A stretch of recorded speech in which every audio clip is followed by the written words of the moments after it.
What is goobin and globbin, my peeps? Today I'll be showing the basics and the fundamentals of everything you need to know starting off in the Create mod. Very simple, very concise, very short. No over complex machinery.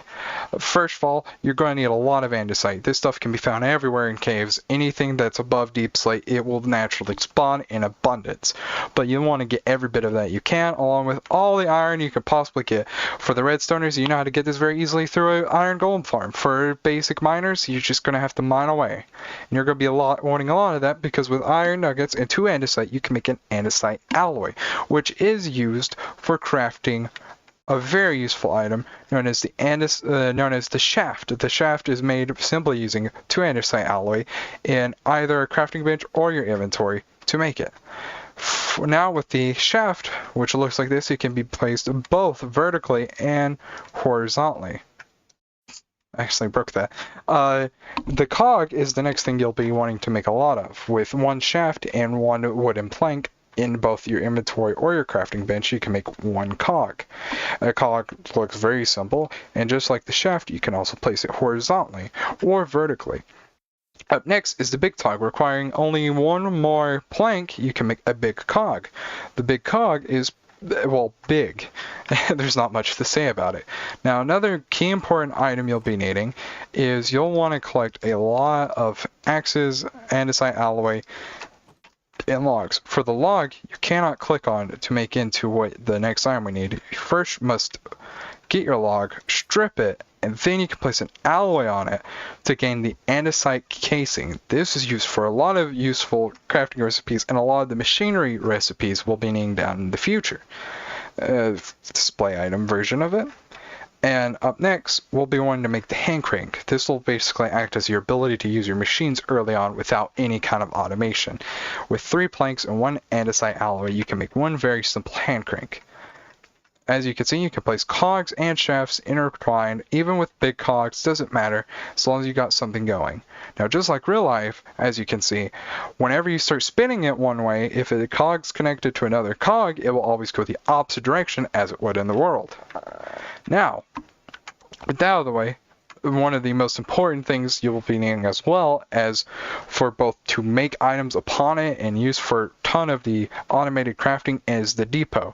The depot will require 1 andesite alloy and 1 andesite casing, and it looks like this. You can place items on it and you can take items off. You can also set stacks of items, or you can put just 1 on there. Now, we'll be making the second part of a machine we'll be needing for a lot of recipes, the pressing machine. This will require 1 iron, 1 andesite casing, and 1 shaft. It will look like this with 2 inputs for your shaft to connect to. Now, with this, we now have, we can make the pressing machine, which, as long as you've got any type of motion into it with cogs and a shaft, you can even just place the hand crank on and it'll work. And the cool thing about a lot of the machines on here is if it's going, anything that's connected to it will also be going. But do remember that the cogs will always make the opposite motion. But what we can do with this is with copper, well, iron, gold, and copper, we just throw some on here. Well, can have 2 of different items. You can go ahead and press it down and get yourself sheet versions of all of them. Now, if you really want to and you have something going, you can actually put multiple on here. Well, you can put all of it on there, and you can slowly press them 1 by 1. Which is pretty neat, pretty useful. But now, since we know how to make iron sheets, up next we'll be making this.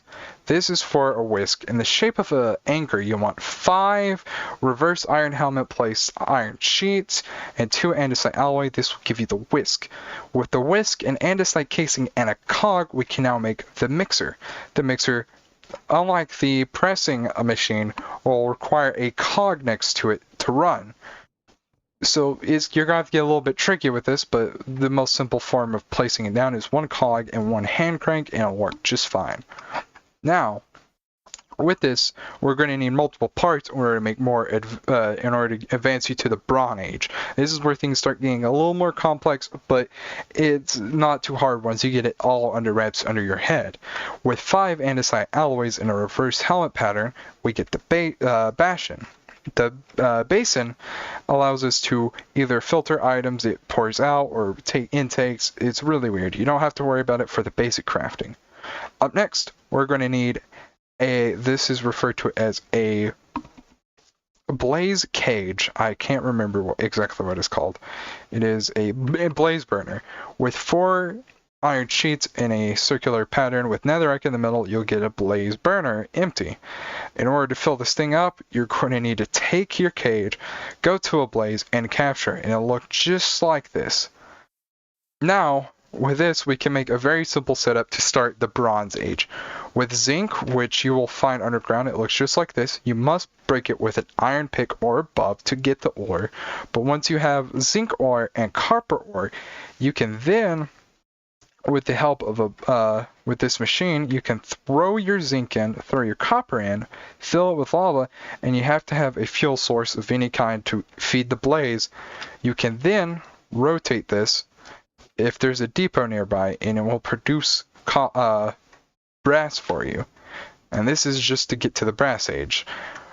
And here's a little good example of how everything will work. Like, if I've already got my lava in here. If I throw my zinc, if I throw my iron, well, my copper in there, and I get myself a lava bucket for fueling the blaze, we can fuel the blaze, and with this creative motor, you can only gain creative. I can turn up the speed, which will then start causing this to produce brass, since there's a depot here. And eventually, once you get really into the Create mod, you'll learn how to use a chute, I can't remember what it's called, to just shoot things item onto this conveyor belt and straight into a chest. Using some very basic designs, this is what the Create mod will slowly look like the further you get in. I hope this tutorial was helpful, and I hope you have a good day. And if this helped you at all understand the mod better, please consider leaving a like and subscribing. Goodbye, my peeps.